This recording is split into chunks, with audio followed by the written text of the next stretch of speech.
A very good morning. Welcome to the Breakfast News on Rajya Sabha TV. I'm Aishwarya Kapoor with you. All the biggest news stories from India and across the world coming up in the next 30 minutes. Here are the headlines first. Discussion on Central Sanskrit University's bill to continue in Rajya Sabha. Introduction of the National Commission for Indian System of Medicine Bill 2019 and the National Commission for Homeopathy Bill 2019 likely today. Discussion on functioning of Railways Ministry also slated in the upper house. Further discussion on Direct Tax Vivad Se Vishwas Bill 2020 in Lok Sabha. The Banking Regulation Amendment Bill 2020 listed for introduction today. House to also take up discussion and voting on demands for grants under the Ministry of Social Justice and Empowerment for 2020-21.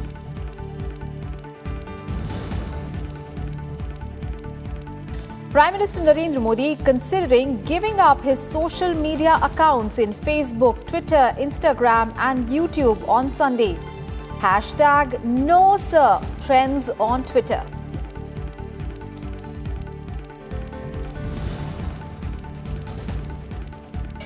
Condition of coronavirus infected patients in India stable. Government says ready to deal with the situation.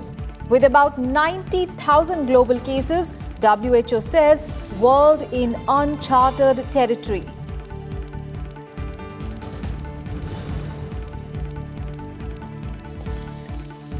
Hanging of 4 convicts in Nirbhaya case deferred for the third time. Court says mercy petition of convict Pawan Gupta pending with President. Delhi government recommends rejection of the plea.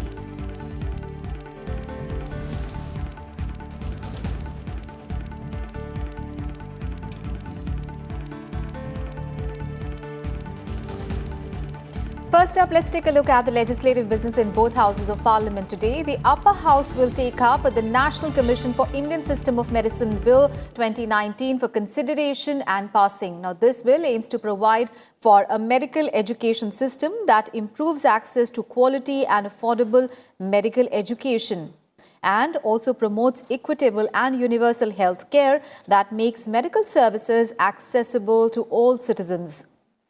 Union Minister Shripad Yesso Naik will move the National Commission for Homeopathy Bill 2019, aimed to ensure availability of adequate and high-quality homeopathy medical professionals. The House will also continue further discussion on the Central Sanskrit University's Bill 2019. The bill was introduced by HRD Minister Ramesh Pokhriyal Nishank yesterday and is intended to convert 3 deemed to be Sanskrit universities into Central Sanskrit universities. जो ये संस्कृत के 3 विश्वविद्यालय केंद्रीय विश्वविद्यालय बना रहे हैं, इससे हमको देश और दुनिया में उसके फलक को लेकर उसके ज्ञान विज्ञान उसका योग आयुर्वेद सहित तमाम उन विधाओं को जिसमें हिंदुस्तान पूरी दुनिया में लीडरशिप लेगा श्रीमान। और इसलिए मैं ये समझता हूँ कि सारी भारतीय भाषाएं हम उनको भी सशक्त करना चाहते हैं और ये जो संस्कृत में हमको जो संपदा है हमारी ये तमाम गुलामी के थपेड़ों ने और अंग्रेजों ने जिस तरीके से हमारी उस संपत्ति को हमारे उस विजन को हमारे उस विज्ञान को नष्ट करने की कोशिश की है। ये 3 केंद्रीय विश्वविद्यालय फिर प्राचीन भारत जो विश्वगुरु था भारत वही विश्वगुरु भारत बनाने की श्रृंखला में ये बहुत महत्वपूर्ण योगदान देंगे।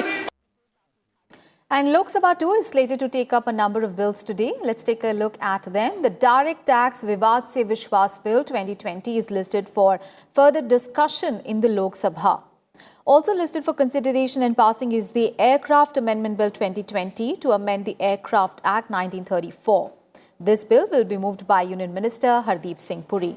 And the Banking Regulation Amendment Bill 2020 is listed for introduction today. This bill aims to further amend the Banking Regulation Act 1949. The House will also take up discussion and voting on the demands for grants under the Ministry of Social Justice and Empowerment for 2020-21. All right, let's get all the updates We have with us Kriti Mishra joining us live from Parliament. A very good morning, Kriti. Kriti, yesterday, it was the first day of the second part of the budget session, and we saw that both Rajya Sabha and Lok Sabha were adjourned due to repeated protests by the opposition parties over the violence in the national capital. But at the same time, there are a number of key legislations that are hanging fire. Of course, talking first about Rajya Sabha. The National Commission for Indian System of Medicine bill is there, and which is slated for consideration and passing, and also National Commission for Homeopathy bill is also there. What can we expect as far as the upper house is concerned today? Well, Aishwarya, talking about the upper house, we saw disruptions yesterday, but there was a very meaningful message that was given by Chairman M. Venkaiah Naidu, wherein he said that all sides must endeavour to ensure normalcy and also ensure peace in the national capital post the violence that we witnessed in Delhi. He also said that he would speak to all sides and ensure that there is a discussion on Delhi violence, and there would be ways and means to discuss how do we prevent such incidents in the future. So that was a very important message that was given by Chairman. And of course, we saw yesterday that there was introduction of Central Sanskrit University's bill in the upper house. Now today we expect a discussion on this bill, which seeks to upgrade 3 deemed universities of Sanskrit into central universities in Bhopal, in New Delhi, as well as in Andhra Pradesh. And as you've also mentioned, there are other important bills, that is the National Commission for Indian System of Medicine and also the National Commission for Homeopathy Bill 2019 that would be discussed together. Now this bill seeks to ensure that there is affordable and accessible access to education in the country, and also for ensuring that there's universal health coverage, and also a very important discussion on the working of the Ministry of Railways. Remember, novel avenues have been opened for the railways in the country, including the private trains, for enhancing the connectivity to the tourist sites. Also, there are schemes to ensure that there are solar-powered trains in the future, and also in the budget this year, we saw the announcement of Krishi Rail, that is for transportation of perishable commodities. And also there are several other plans for the Railways Ministry. So that is a very important discussion that is slated to be taken up in the upper house today. Aishwarya? Kriti, quickly, if you can just take us through what is likely to happen as far as Lok Sabha is concerned, because there are 3 very important bills that are there in as far as the House's schedule is concerned. Of course, the most important being the banking regulation bill. Well, absolutely, Aishwarya. So this is a very important bill that would be introduced in the Lok Sabha today that seeks to further strengthen the edifice of cooperative banking in this country, and also to ensure effective regulation by the Reserve Bank of India of the cooperative sector. And as you've mentioned, 2 other important bills, that is the Aircraft Amendment Bill and also the Vivad Se Vishwas scheme that was announced in the budget this year, that seeks for dispute resolution of direct taxes. Around 4,80,000 cases are pending in various tribunals, the High Court and the Supreme Court. So this is a very important bill that would be taken up in the Lok Sabha today, and also very importantly, discussion on the demands of grants for the Ministry of Social Justice and Empowerment that is also slated to be taken up in the lower house today. Aishwarya? All right, Kriti, thank you so much for all those updates there. And now let's take a look at what all happened in the Rajya Sabha yesterday. As Kriti was telling us, Rajya Sabha Chairman M. Venkaiah Naidu asserted that all sides must endeavour to restore normalcy in Delhi and then discuss ways and means to prevent violence. Now, his assertion came after the opposition parties demanded a discussion on the issue of Delhi violence. Here are all the details. Our priority. Rajya Sabha Chairman M. Venkaiah Naidu admitted the seriousness of the issue of the recent violence in Delhi and assured members that after deliberations with all sides, a discussion on the issue will be allowed in the House. हम लोग एक स्वर से बोले इस house से सामान्य स्थिति लाने के लिए एक स्वर से बोले, ये कोई पद्धति नहीं, ये तो कोई शोभा नहीं देते। सामान्य स्थिति लाना बहुत जरूरी है, हमारा कर्तव्य बनता है, हम सब लोग मिलकर उसके लिए। इसलिए मैं चाहता हूं नेता विपक्ष से भी और नेता सदन से भी और संबंधित मंत्री से भी बातचीत करने के बाद ही मैं समय तय करूंगा कब चर्चा करना, ये तो मेरा निर्णय है। Let the total peace be restored. Let us state to see that the system is work effectively, and then normalcy to be brought in Delhi particularly, in view of what has happened. Despite fervent appeals as the protests by the opposition continued, Chairman adjourned the House till 2 p.m. The House stands adjourned to meet at 2 p.m. today. When the House met again, members from the opposition parties trooped into the well of the House, raising slogans against the government. Deputy Chairman Harivansh said the discussion on the violence should take place only after restoration of normalcy, but members continued with their protests. माननीय chairman साहब ने सुबह ही कहा था महत्वपूर्ण विषय है, पर स्थिति सामान्य होने के बाद इस पर बहस करें। आप कृपया इस बहस को चलने दें, कृपया इस बहस को चलने दें। As the noisy scenes continued, the House was adjourned for the day. The House stands adjourned till 11 hours on Tuesday, 3rd March 2020. Priti Mishra's report for Rajya Sabha TV. And Rajya Sabha Chairman M. Venkaiah Naidu also said that as many as 95 MPs did not attend even a single meeting of the parliamentary standing committees that reviewed the allocations for various ministries post the presentation of the union budget for the 2020-21 fiscal. The 24 department-related parliamentary standing committees with the 244 MPs from both Lok Sabha and Rajya Sabha considered demands for grants for all the ministries during the 3-week recess following the budget presentation. Now, the chairman has urged the leaders of all political parties to ensure quantitative and qualitative functioning of the committees through improved attendance. Here is a report.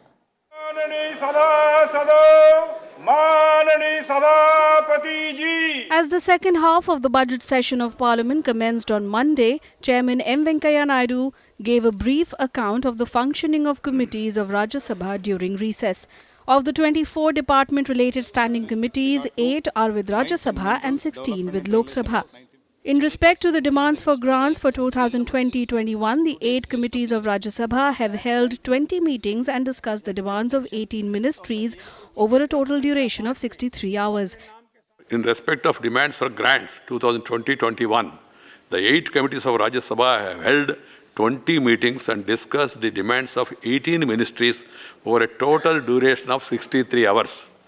Taking into consideration that the Parliament meets for about 6 hours during each sitting, the total time spent by these 8 committees examining the demands of various ministries in effect amounts to over 10 sittings of Parliament.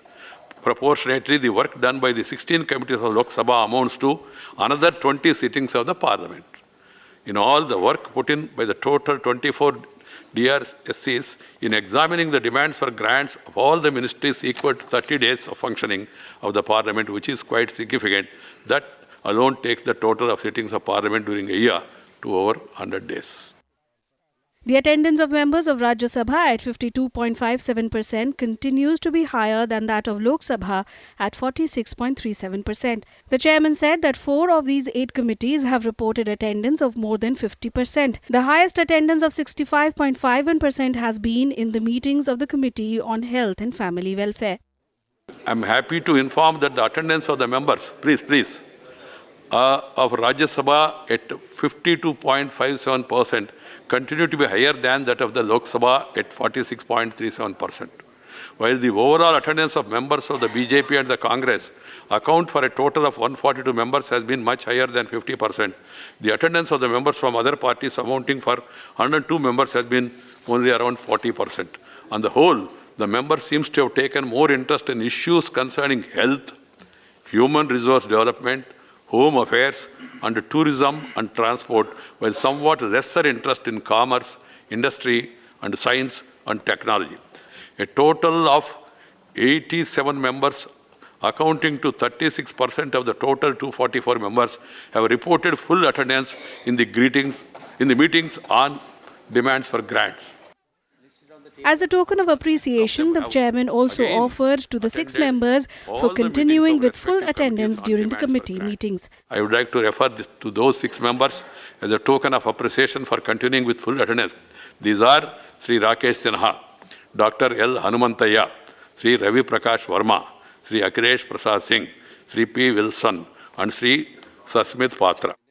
The chairman reiterated his appeal to leaders of all parties to ensure better attendance in the meetings of parliamentary committees Since the introduction of department-related parliamentary standing committees in 1993, substantial work of the parliament is being transacted by these committees, in which almost all the parties and groups are represented. These committees function in a non-partisan manner and mostly submit unanimous reports on various important issues for further consideration of the parliament and the government, as the case may be. Kriti Mishra's report for Rajya Sabha TV. And in Breakfast News, time for a very short break. We'll be right back with more news. Don't go anywhere.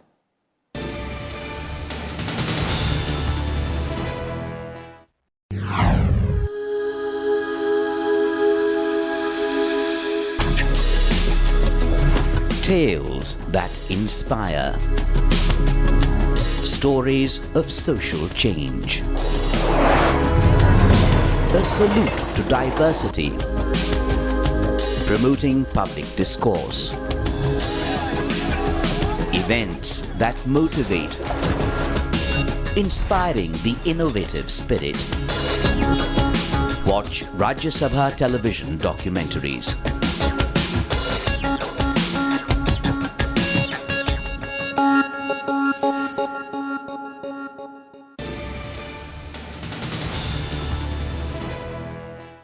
Welcome back. After the break, you're watching the Breakfast News. Prime Minister Narendra Modi has said that he is contemplating giving up social media presence. In a Twitter message, Prime Minister Modi said that he was thinking of giving up his social media accounts on Facebook, Twitter, Instagram and YouTube. He said he will keep the people posted. Now, within minutes of this message, "No Sir" hashtag started trending over the social media, urging Prime Minister Modi not to give up his social media accounts. Remember, Prime Minister Modi is one of the most followed world leaders on social media. He has 53.3 million followers on Twitter, 44 million on Facebook and 35.2 million on Instagram. The Twitter handle of Prime Minister's office has 3 million followers. Now, he was the first Indian to cross the 50 million followers mark on Twitter. In September 2019, Prime Minister Modi was the third most followed worldwide leader on Twitter, behind only US President Donald Trump and his predecessor, Barack Obama. Vice President M. Venkaiah Naidu on Monday held discussion with the Consumer Affairs Minister Ramvilas Paswan and Agriculture Minister Narendra Singh Tomar over issues faced by farmers in Andhra Pradesh. Officials from the Food and Public Distribution Department and Food Corporation of India briefed the Vice President about the overall procurement scenario in the state. Naidu asked them to look into reports regarding delayed payments and other issues faced by the farmers. The Vice President also interacted with Finance Minister Nirmala Sitharaman and requested her to look into the issue of sanctions of funds to the Andhra government. An update on the Nirbhaya case. In a Delhi court on Monday deferred the hanging of 4 death row convicts in the Nirbhaya gang rape and murder case till further orders. The execution of their death warrants have now been deferred thrice due to delays in exhausting all legal remedies. Additional Sessions Judge Dharmendra Rana said that the death sentence cannot be executed as the mercy petition of one of the convicts, Pawan Kumar Gupta, is pending before the President. Remember, Pawan Kumar Gupta filed a mercy petition before the President of India on Monday. Meanwhile, the Delhi government has recommended rejecting the mercy petition of Pawan Gupta and has sent it to the Lieutenant Governor of Delhi, Anil Baijal, for his recommendation. The Home Ministry will forward the petition to President Ramnath Kovind. Earlier in the day, the Supreme Court had dismissed Gupta's curative petition, while the trial court dismissed the petitions of convicts Pawan and Akshay Kumar, in which they had appealed that their death warrants be stayed. All the convicts in the case were to be hanged on Tuesday at 6 a.m.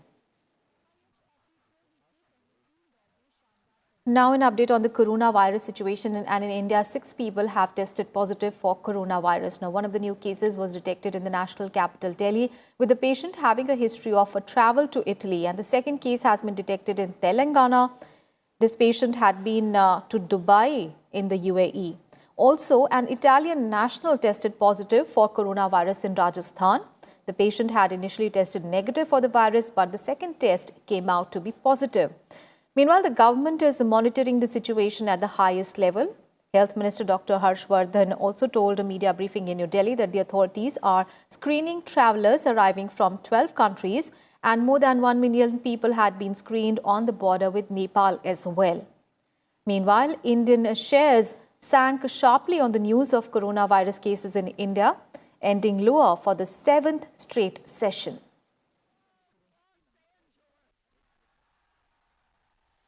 And talking about the situation worldwide, the novel coronavirus has now killed more than 3,000 people, and there are more than 90,000 global cases of coronavirus. The World Health Organization says that the world is an uncharted territory on the coronavirus outbreak. Its chief, Tedros Ghebreyesus, said that the virus was unique but could be contained with the right measures. Of the nearly 8,800 cases outside China, 81% are in 4 countries: Iran, South Korea, Italy and Japan. Talking about South Korea, 600 new infections have pushed the nation's total past 4,800, including 28 deaths, which is the biggest outbreak outside mainland China. And also, one of the worst affected countries outside China is Italy, which on Monday saw a jump in its death toll from 34 to 52. And talking about Iran, the WHO has sent medical supplies to Iran, including 8 tons of medicines and test kits to help the country in its battle against the new coronavirus outbreak. Iran has at least 1,500 cases of the virus, including more than 60 deaths. Representatives of the UN's health agency have also arrived in Iran to examine the country's handling of the virus. And talking about the United States, so there are more than 100 infections in the US, with Washington and California the worst affected states. 6 patients have died in the US. Let's get to some more international news. Israel voted for the 3rd time in less than a year on Monday. The election was called after inconclusive votes in April and September plunged Israel into political stalemate. Now, Prime Minister Benjamin Netanyahu has claimed victory in the general election on the basis of initial projections by 3 main Israeli networks. This despite his indictment on charges of bribery, breach of trust and fraud. Now, the estimates give Netanyahu's Likud party and its right-wing allies, including ultra-Orthodox parties, 60 seats in the 120-seat parliament, one short of a majority. Likud's main challenger, the centrist Blue and White Party, is estimated to take 32 or 33 seats. In more international news, the Sri Lankan President Gotabaya Rajapaksa dissolved the parliament on Monday and called for new parliamentary elections 6 months early. President Rajapaksa, who was elected in November, has called for elections on 25th of April. The Constitution gives powers to dissolve Parliament after completing 4.5 years of a 5-year term. The Gazette was issued under powers vested with the President to dissolve the Parliament after 4.5 years of its first sitting. The newly elected Parliament will meet on 14th of May. In more international news, the Taliban said on Monday that they were resuming offensive operations against Afghan security forces. And with this ended the partial truce that preceded the signing of a peace deal between the Taliban insurgents and the United States. Taliban spokesperson said that as per the agreement with the US, their operations will not attack foreign forces. The declaration comes only a day after President Ashraf Ghani said that he would continue the partial truce at least until talks between Afghan officials and the Taliban begin, expectedly on 10th of March. Under the terms of the peace deal signed, foreign forces will quit Afghanistan within 14 months, subject to Taliban security guarantees and a pledge by the insurgents to hold talks with the Kabul government. On Monday, Ashraf Ghani warned the insurgents that he was not committed to release thousands of Taliban prisoners. And now let's talk about environment and climate change.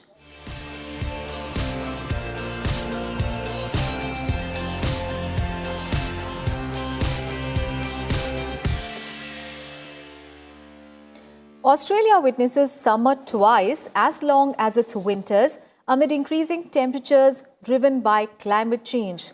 According to new weather data analysis by Australian Institute, summer across most of the country over the past 20 years was found to be a month longer than what it used to be in the mid-20th century. And the winters had become shorter.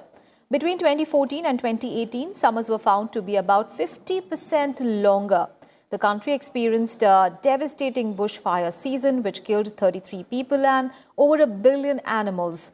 Scientists said that a hotter, drier climate contributed to Australia's fires becoming more frequent and intense. The study found that summer temperatures lasted 31 days longer than in the 1950s and the 1960s, while winter was about 23 days shorter.